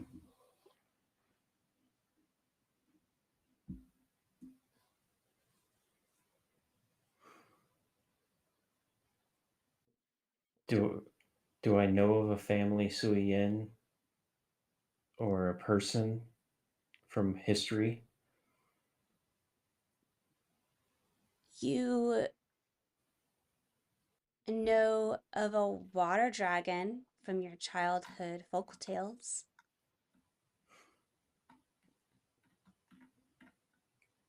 It couldn't be. And I explained this to Ada. There's a water dragon from folk tales named Su Yen. What sort of debt would.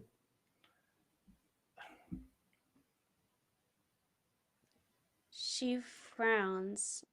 That, but there are no water dragons. But even if there were, there are no dragons.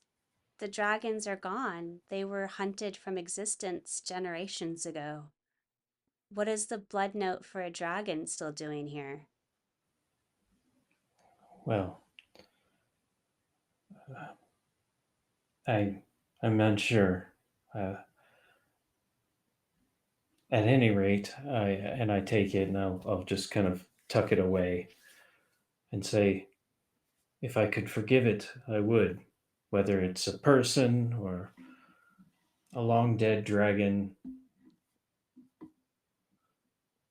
and I wave around the the room and I go, my family has no need of blood debts. I I just I just need to find a way. I just need to find a way to tell these to put these spirits to rest. she she kind of smiles to herself. Uh, I don't know very much about magical debt forgiveness, but I'm pretty sure you don't just wave the paper around.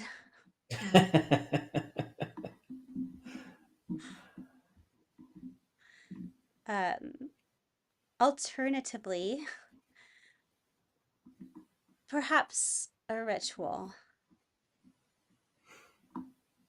I realize Yes. neither of us can really cast wish a spell and make this all go away, but sometimes we can appease the arcane and it will compromise with us, so to speak.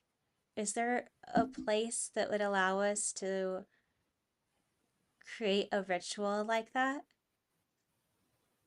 The gate. If we could go to the ruins of the gate, perhaps there is still some magic where the kami used to pass through. She nods. That seems like the perfect location. Well, let me show you. And I I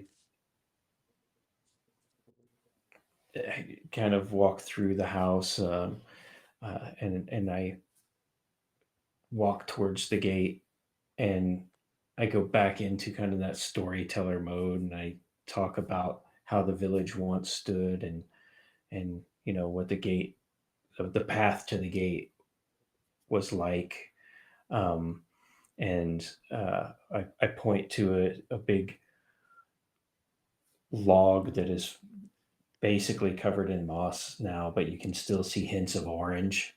And I say, "Here's this. This is a piece of one of the Tory." And I, as we walk towards where the gates are, and I explain how it once looked. She will definitely appreciate that on your walk together. So, Lake Cueru lies northeast at the end of a winding meditation path beyond the village's edge. It was once a sanctuary for training and reflection, the shimmering with and it was shimmering with faint traces of divine essence. Bamboo groves encircle the glade, and water plants drift lazily on the surface, preserving the tranquil beauty of your youth. Despite the devastation at Torika, the lake remains untouched, and at its center stands the Tori Gate, its weathered oak post stalwart against time, as though still waiting for the clerics' call to restless souls to their final rest.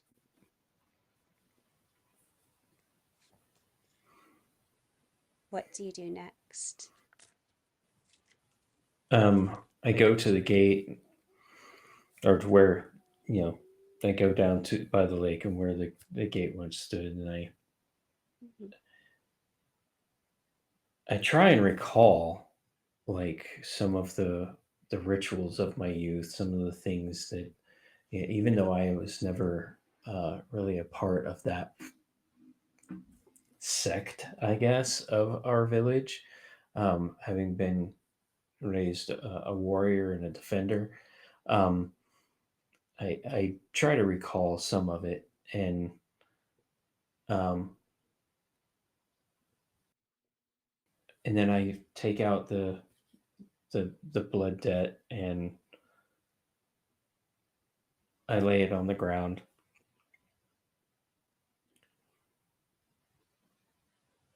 and I just begin to meditate and try and recall that those things from my youth.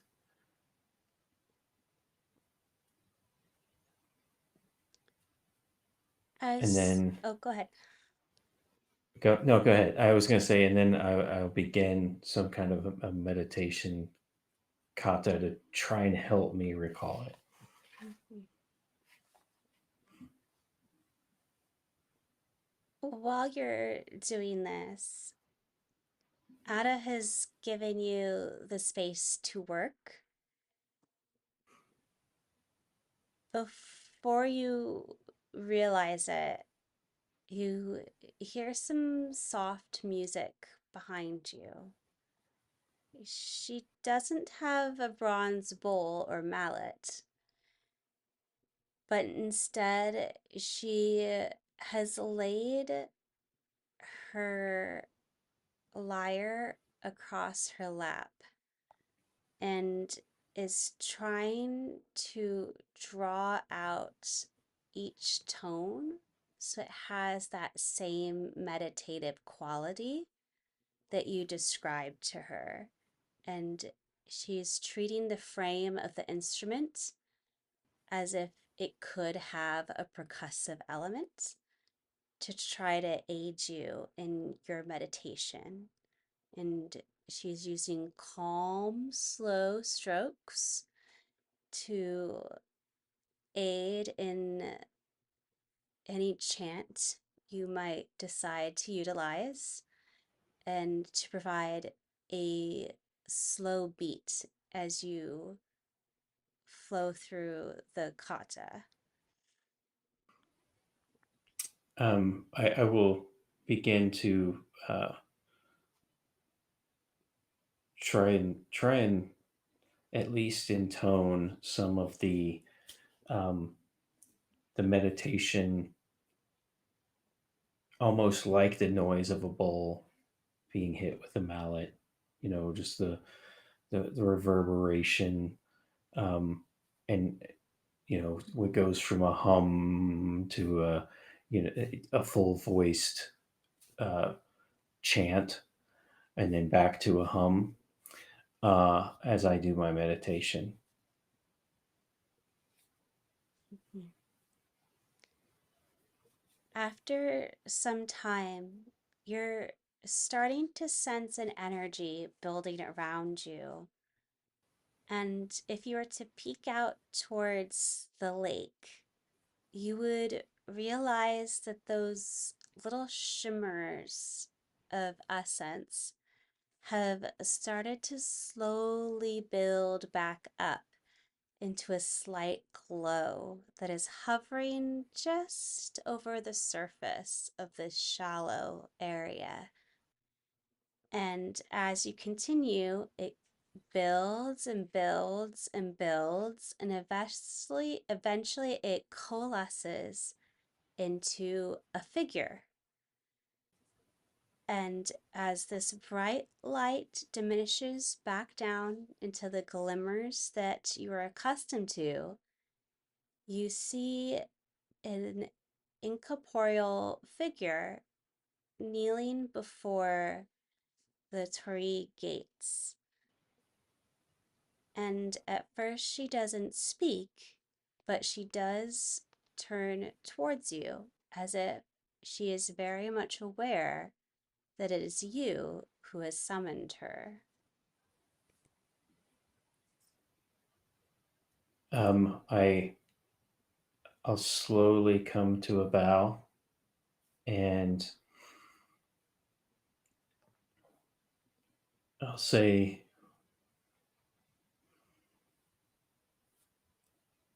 "This is not. I am a little out of my depths. I am Akiori, and this was once my home. I hope to learn and find a way to bring some peace to the spirits of the people who lived here. They have haunted me for some years now." The entity cocks its head, and an ethereal voice comes to you. Is this not still your home? It seems much changed, but yes, I sense its purpose remains. There's no reason why it cannot still aid the lost spirits here. Perhaps it just needs a little extra help. I think I can offer you what you seek, but I need to know, Akiori,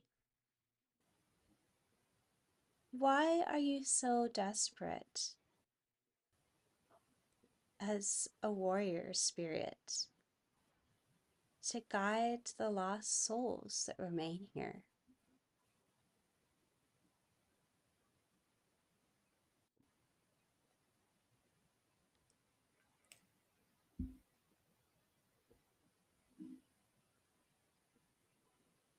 Because I feel responsible for them. It is it has kept me awake as I've been haunted by their last moments, haunted by the emotions of what happened here. I can feel it. I can hear it in my dreams, but it is not for my own sake that I do not wish to be rid of them. I wish to bring them peace, because that is what we are called to do here in Torika. Hmm. So it is to It is to bring them peace. If you had asked me yesterday, I would have said to unburden myself of the curse. And I look towards Ada. But I have learned a lot in the last day. And I think it is truly because it is my responsibility.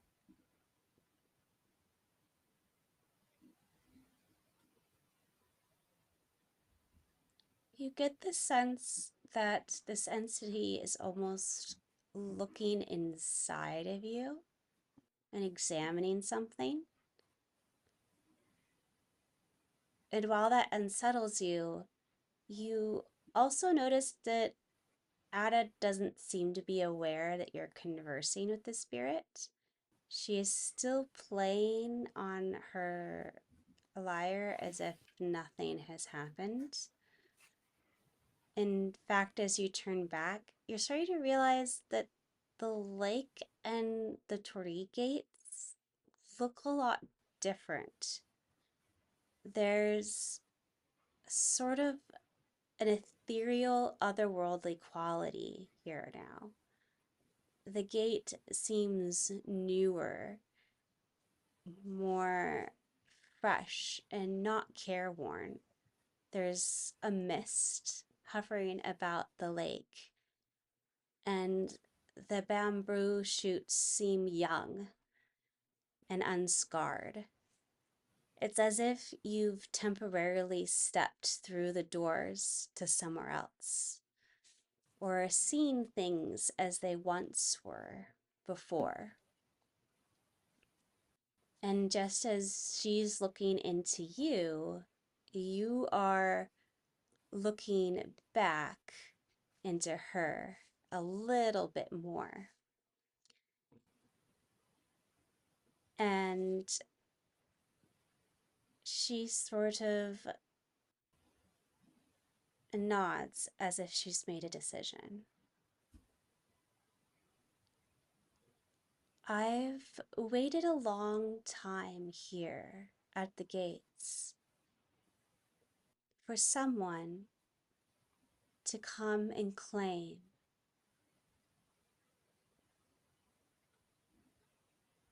I think you know what you have there in your hand. And I think you know that you could have compelled me to give what you need, but instead, you asked that I could be forgiven and released. Instead, you asked for help. And perhaps it is this reason above anything else that I'm going to help you. But also because the spirits do need guidance. And I think it will be you who is best meant to serve them. Place the blood note into the water. When you do so, that which you most need will rise to the surface. And I'll take the blood note. Well, I'll look around first to see am I am I still in this otherworldly place? Yes. Um well, I'll take the blood note and I'll put it in the water and I'll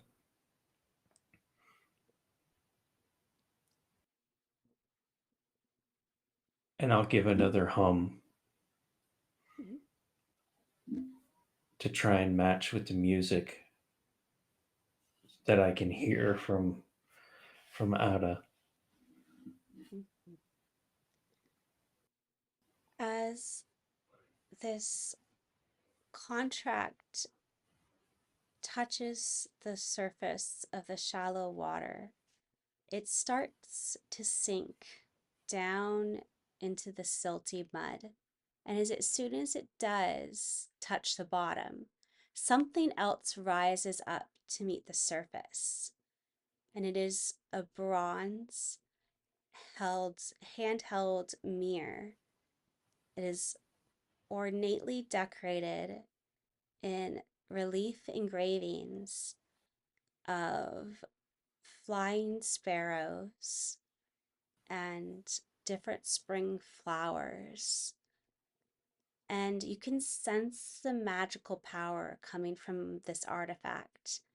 And you get the sense that this is exactly what you were looking for back in the village. I reach out and I take it, and I look into the mirror,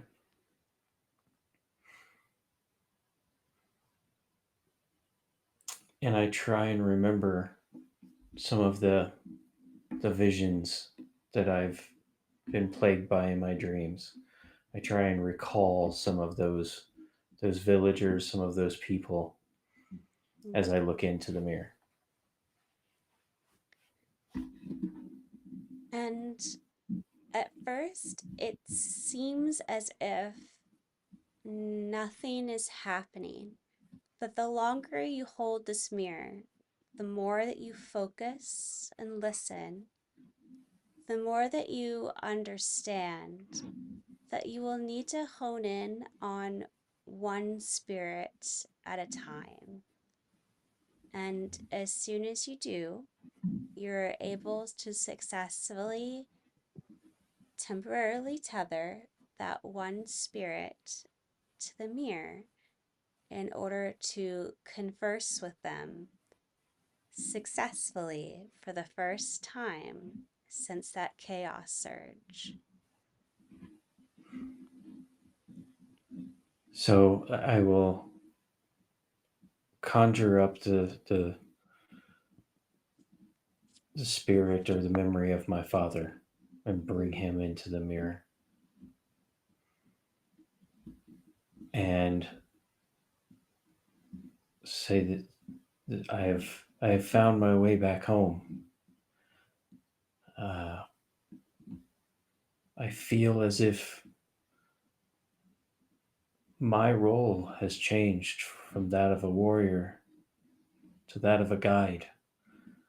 I hope that I'm bringing you peace, Father. I hope I am bringing you to this gate so that your fears, your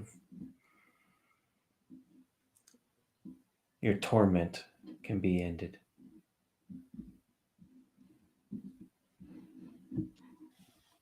You will see your father smile back up at you, and that ghostly whisper, all so familiar, say, I'm so proud of you. Your journey has been hard, but it has been an honor to watch over you, my son. And then he will fade from the mirror. Okay. I put the mirror, I kind of put the mirror down and I look back out into the lake and I say, So Yen,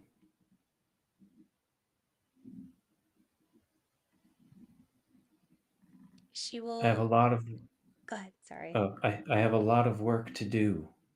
There are many I must put to rest.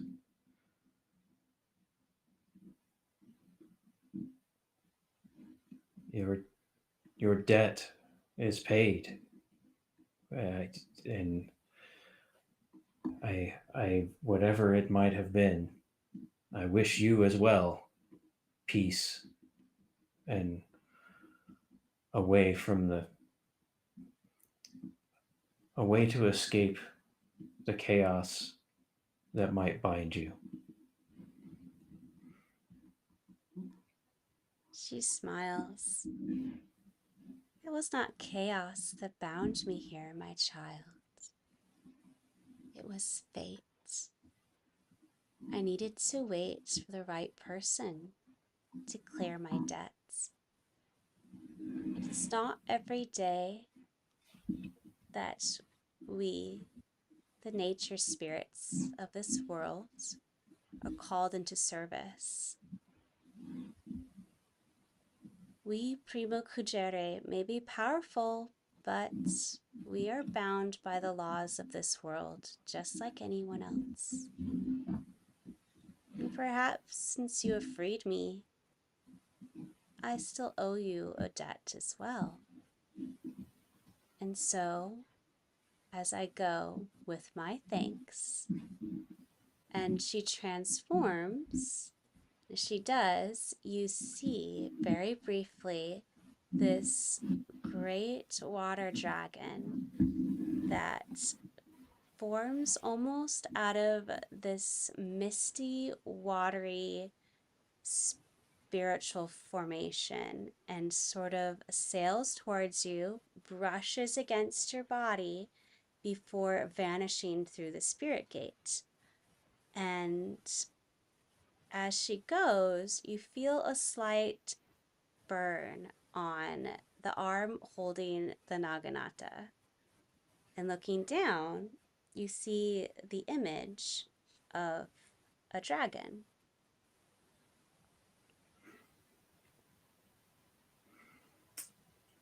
I I look back towards Ada. Does she seem to recognize or see me at this point? Yes. I I show the mirror and I say, I have a lot of work to do here. I have a village to put to rest. I thank you for your help.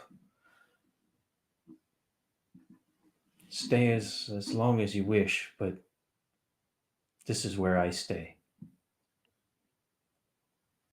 And should you come across a spirit that needs to be put to rest, please bring them and I will help them. And then I turn back to my work and start conjuring up spirit after spirit, memory after memory, and putting them to rest.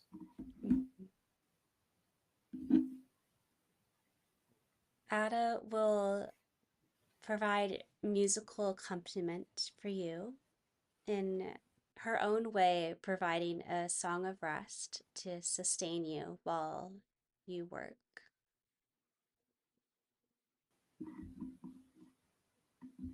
And you're welcome to stay there as long as you wish.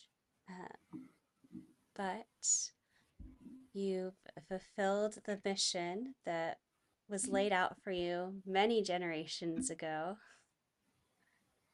Um, and what comes next is for the dice gods to decide.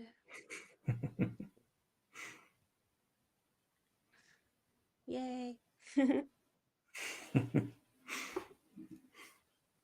But if you'd like to learn a little bit more about the mirror, it's kind of cool. Um, so once you tune to it, you gain the ability to consult with your ancestral spirits as an action and treating the effect as if casting the clairvoyance spell. Rather than creating a spherical sensor, you invisibly summon one of your ancestral spirits to the chosen location.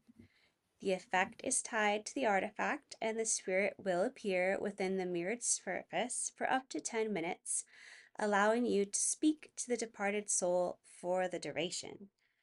Once the effect ends, the spirit is released from the mirror, returning to the state it was in prior to the effect, unless other magic is at play, like divine essence and all that stuff. Oh, that's pretty cool. Yes, so the mirror is going to have 20 charges because it is a legendary artifact. Um, and you do need to expel a charge to use it. but you regain 2d8 plus 4 charges daily at dawn. And if you used your last charge, which I imagine will probably occur, just roll a d20. And on a 1, it loses its magical properties. But on a 20, you regain 1d8 plus 2 charges. And then you keep using it. So, Okay. yeah, it's a fun tool.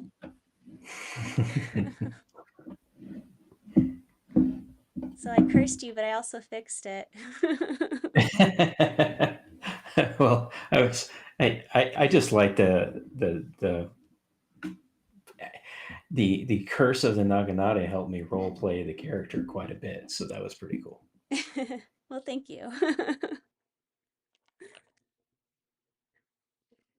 So, yeah. Well, before we go for the evening, are there any exciting developments? Don't want to lose the Oh, story. Upcoming on your side of the tabletop um, RPG world?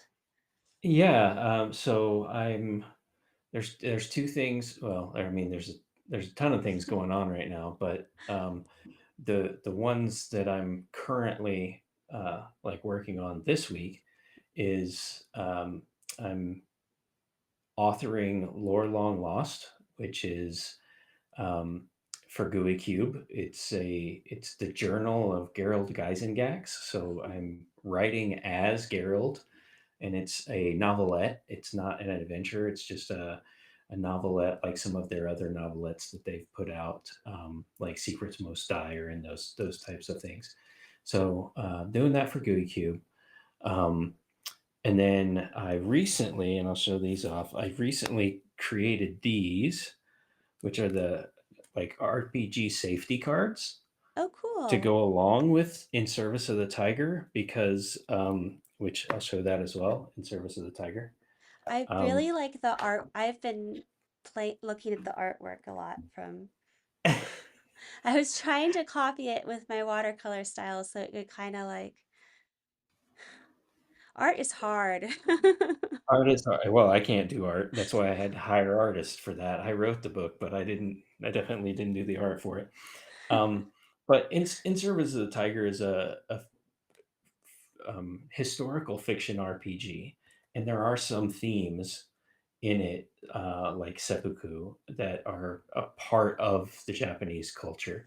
And so, in running it, I decided, hey, maybe we need to provide, and then so I just created these cards as printable print and play files that go along with the game, just so that you have that available to your players if you're kind of handling some of those themes in your game, because that was one of those things that it's in the story and it's hard to avoid in the story, because that's kind of how conflicts were resolved between warring factions. Yep. And it's about the warring states period. So just wanted to provide some things to allow players to go, hey, can we skip this? This is too much for me, or can we just quickly resolve this and move on? Um, so that's one of the things I did this week, is just add those safety cards to the module and uploaded it to Drive Through RPG and stuff. So that's kind of what's going on in my world this week. Who knows next week what I'll be working on, as we get closer to Genghis Khan in Colorado, and always doing fun stuff to do events at the cons. So Yeah. Awesome. Well, I really like the safety cards. I've been wanting to make some for Roll20 for GUI Cube, but thus far I've been overruled on that endeavor. Keep trying though. well, Someday. I really only have, I use three things. I use pause, skip, and resolve. Mhm. So pause just means, hey, let's take a pause. You can use it for a bathroom break. It's not like you have to be triggered or anything. You can just say, I want to take a pause. And let's say our characters were in a heated discussion, because our characters really are passionate about whatever the topic is. You and I might go, or you or I might go, hey, I need to pause. Chelsea, are you doing okay? Are we okay? And it's just our characters? Oh, okay, then we can go back into it. And I Hmm. think that that's good. And then having that, and then resolve, the resolve card is basically just let's quickly get through this. I want to hear the story, but I'd rather not spend a lot more time in this space. Let's resolve it. And then skip is I'm done with this. Please move on.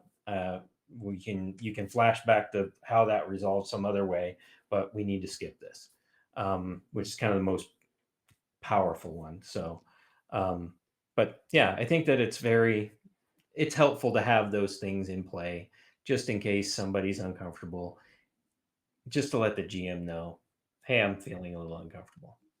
Yeah. So, and by the way, I didn't feel uncomfortable at all anytime during this game. It was an enjoyable experience, even though I was haunted and cursed by my ancestors. I dragged you through a traumatizing experience and wiped out your entire culture and Right. All in a day's work. I think this is one of the darkest stories I've run. That and the stuff Lawrence put me through. Um, had all the yoga after that one. um, but yeah, it's been an enjoyable experience, Good. and can't wait to see you again next con that we're both at. Yes. Hopefully February. Unless my body Knock on dies on wood. me again. I pull a mark. But with that, I hope everyone has a wonderful weekend and we will see you all next time. Bye. Bye.